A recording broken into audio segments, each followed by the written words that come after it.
through it quickly. In the 13th year of the reign of Jeroboam, Abijah became king of Judah, and he reigned in Jerusalem 3 years. His mother's name was Maacah, a daughter of Uriel of Gibeah. There was war between Abijah and Jeroboam. Abijah went into battle with an army of 400,000 able fighting men, and Jeroboam drew up a battle line against him with 800,000 able troops. Abijah stood on Mount Zemaraim in the hill country of Ephraim and said, Jeroboam and all Israel, listen to me. Don't you know that the Lord, the God of Israel, has given the kingship to Israel, to David and his descendants forever by a covenant of salt? Yet Jeroboam, son of Nebat, an official of Solomon, son of David, rebelled against his master. Some worthless scoundrels gathered around him and opposed Rehoboam, son of Solomon, when he was young and indecisive and not strong enough to resist them. And now you plan to resist the kingdom of the Lord, which is in the hands of David's descendants. You are indeed a vast army, and have with you the golden calves that Jeroboam made to be your gods. But didn't you drive out the priests of the Lord, the son of Aaron, and the Levites, and make priests of your own, as the people of other lands do? Whoever comes to consecrate himself with a young bull and 7 rams may become a priest of what are not gods. As for us, the Lord is our God, and we have not forsaken him. The priests who serve the Lord are sons of Aaron, and the Levites assist them. Every morning and evening they present burnt offerings and fragrant incense to the Lord. They set out the bread on the ceremonially clean table and light the lamps on the gold lampstand every evening. We are observing the requirements of the Lord our God, but you have forsaken him. God is with us. He is our leader. His priests with the trumpets will sound the battle cry against you, people of Israel. Do not fight against the Lord, the God of your ancestors, for you will not succeed. Now Jeroboam had sent troops around to the rear, so that while he was in front of Judah, the ambush was behind them. Judah turned and saw that they were being attacked at both front and rear. They cried out to the Lord. The priests blew their trumpets, and the men of Judah raised the battle cry.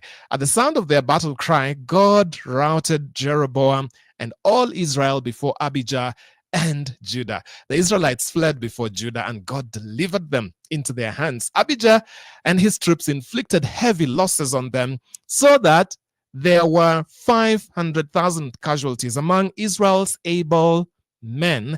The Israelites were subdued on that occasion, and the people of Judah were victorious because they relied on the Lord, the God of their ancestors.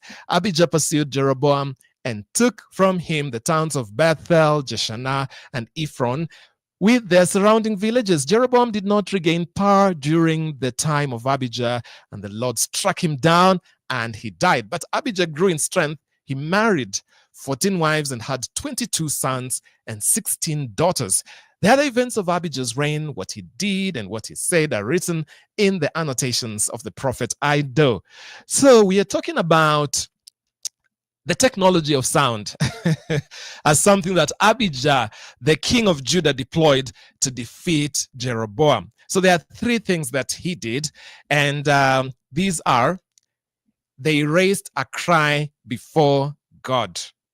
Second, the priests blew the trumpet and made a war cry. So the people, men of Judah, raised the battle cry.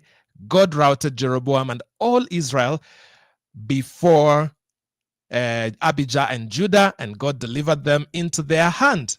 Yeah? So whether that be a shout of praise that you're going to make, whether that is going to be in the form of a song, a testimony, a praise, whatever that is, it is enough.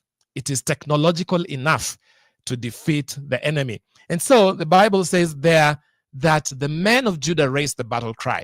There are 3 things that started. Remember also, Jeroboam had a technique that he was using to place or deploy soldiers behind Judah and others in front, so that they were surrounded.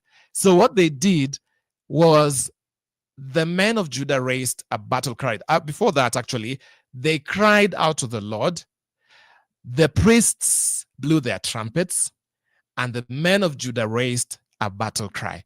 Now, what followed was amazing because God just delivered them into their hands. Today, that is still a secret that we can use, raising a sound. Are you surrounded? Are you besieged?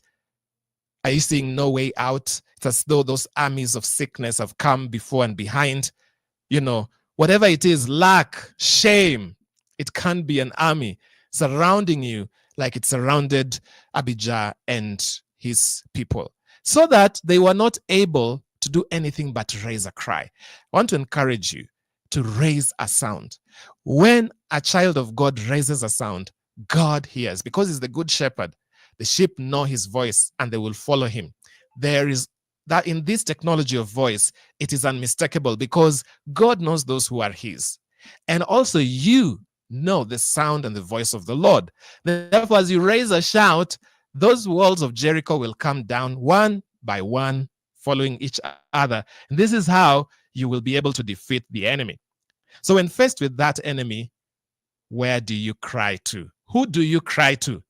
Sometimes you've heard of how people say, you know, the nation and the economic fortunes of this nation, and they cry amongst each other. You know, they say, uchumi wa nchi, and things like that.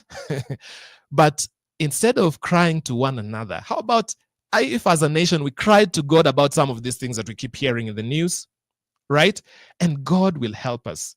Because when we cry unto him, it registers before him that there is something that my children desire to have. They were in a fix, these people of Judah, but God came to them. Why? Because they looked unto Jesus. Sometimes the best place to look when you have looked elsewhere is to look up. The best place to look is to look up. Turn your gaze upon Jesus because Jesus is the author and the finisher of your faith. And we thank the Lord for that devotion. Now, remember, if you're around and about social media, you can find us there. So the social media pages and the handle is Hope FM Live. Today, we're talking about exercising. And this is what we are talking about. What motivates you? What is it that motivates you to want to keep healthy and fit? And what exercises do you do? I'll be going through those comments that you have made there on Facebook and also on X. We asked and you gave. By God.